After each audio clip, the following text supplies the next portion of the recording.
Greetings, Algebra 2 students. This is Dr. Heron coming at you with the very end of a short unit. We are looking at 3.3. We are talking about systems of inequalities and basically solving by graphing is how we're going to do most of this. Sometimes this is also called linear programming, and that is a fancy way of saying you have a number of inequalities and you are graphing them and you are going to figure out what are the best points, okay? So, but for right now, stick with solving systems of inequalities and let's kind of look at what we're dealing with here. And systems of inequalities are kind of exactly what it sounds like, okay? So if I look at the problem, during one heartbeat, the blood pressure reaches a maximum and a minimum. Your best bet, what you want to have is 120/80. But normal blood pressure can range from 100 to 140 and from 60 to 90 for a minimum. Okay, so if I'm trying to represent that information, my max wants to be between 140 and 100. And then my minimum, I want to be between 60 and 40. Okay, so what I want is to be within that range, okay? And graphically, that means I want to spend most of my time in this region for a heartbeat, for a blood pressure, okay? So that's kind of what I want. That's called, what's often called to as a solution area, okay? So now, Classy Catering needs at least 15 food servers and 5 bussers to cater a party. In order to make a profit, they can have no more than 34 food servers and 7 bussers working an event. So write some inequalities that represent that, okay? So if I let X be kind of the food servers, Y be the bussers. The food servers, that's exactly what it sounds like. They bring you food. Bussers are going to take your food plate silverware away when you're done. So you need at least 15, but no more than 34.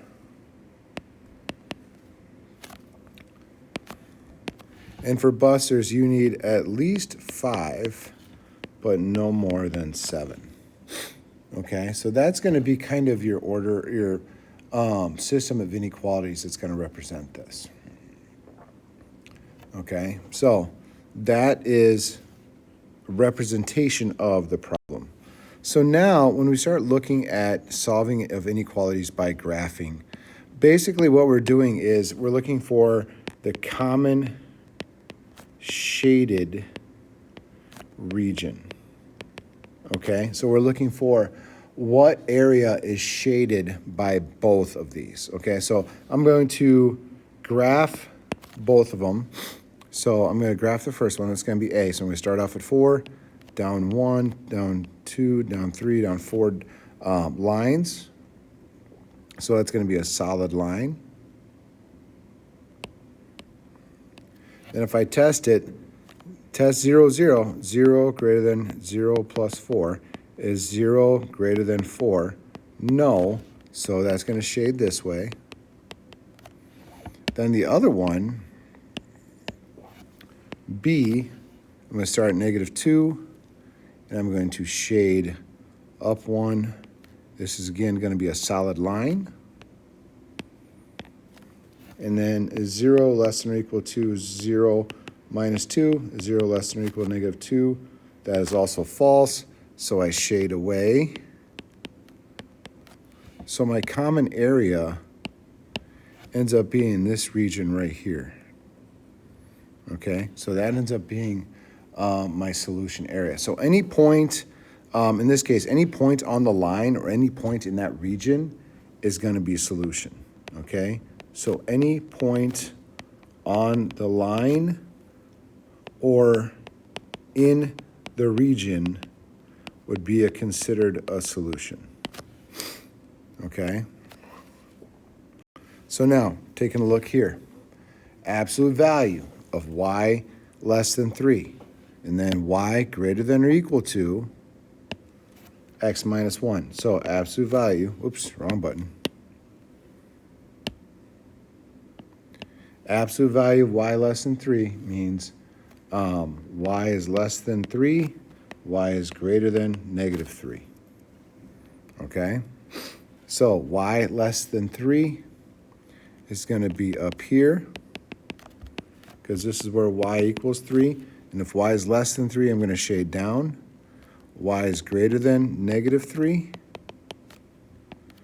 Then from there, I'm going to shade up. So just from that thing, just from that one inequality, I've got kind of two borders, two regions. All right? So for this one, negative 1, slope of 1, it's going to be a solid line. And then I'm going to check 0 greater than 0 minus 1. Is 0 greater than or equal to negative 1? Yes. So I'm going to shade that way. So this is going to be kind of my region right here. Okay? I'm looking for where is everything shaded in the same place. Now, this one is, if you'll notice, this is going to be, they're going to be parallel lines. So this is going to be, if I start at positive 4, up 1 over 4, this is going to be a dotted line. Okay, and then 0 less than 1/4, 0 plus 4 is 0 less than 4. Go down. Yes. The other one, negative 2, up 1 over 4. Solid line.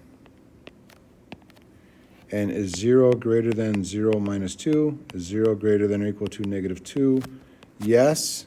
So that's going to shade this way. So it's going to be everything in between here. All right. Interesting one because they're both parallel. Okay. So now we throw a few wrinkles at you. So I look at this one, x minus y greater than or equal to negative 1. Subtract x, negative y less than or equal to negative x minus 1.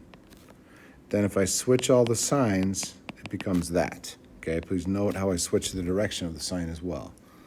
So when I graph this, start off at 1, slope of 1 means I'll go up 1 over 1. So is 0 less than or equal to 0 plus 1? Yes. So I'm going to shade down. Now the bottom one, 3x minus y less than or equal to 4, negative y less than or equal to negative 3x plus 4, y less than or equal to 3x minus 4. So I'm down here at negative 4, up 3 over 1, solid line, hopefully a little bit straighter than that, is oh,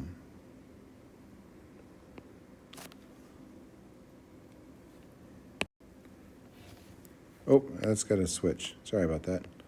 That's got to switch. So is 0 greater than or equal to 0 minus 4? Yes. So I'm going to shade that way. So I'm going to have this little skinny area in here that's going to work. Okay.